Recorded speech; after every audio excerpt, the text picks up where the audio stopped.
மதுரையில் அமையவுள்ள எய்ம்ஸ் பற்றியான காணொலி தான் இது. வர ஜனவரி 2026 முதல் கட்ட பணிகள் நிறைவேறும்னு, 2027 ஜனவரியில் 2ஆம் கட்ட பணிகள் நிறைவேறணும் செய்திகள் வெளிவந்திருக்கின.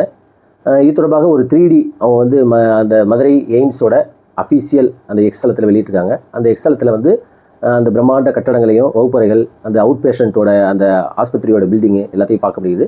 பச்சை பச்சைன்னு இயற்கை சூழ்ந்த ஒரு சூழ்நிலையாக பார்க்க முடியுது. குறிப்பாக ஹெலிகாப்டர் ஏறி இறங்கக்கூடிய ஒரு ஹெலிபேட் அதையும் பார்க்க முடிகிறது. மதுரை மக்கள் அவளோடு காத்துக்கிருக்காங்க இந்த எய்ம்ஸ் மருத்துவமனை. மத்திய அரசும் ஜப்பான் நிறுவனம் சேர்ந்து 2020 கோடியில் துவங்கப்பட்டதான் இந்த ஸ்கீமு. இந்த மதுரையில் எய்ம்ஸ் அமையணுங்கிற அப்படிங்கிறது. தமிழ்நாட்டில் எய்ம்ஸ் மருத்துவமனை இது வரைக்குமே கிடையாது.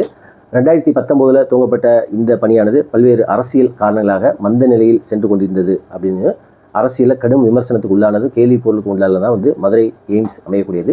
இந்த சமயத்தில் மதுரை எய்ம்ஸோட அஃபீஷியல் எக்ஸ் தளத்தில் ஒரு 3D வெளியிட்டிருக்காங்க. அந்த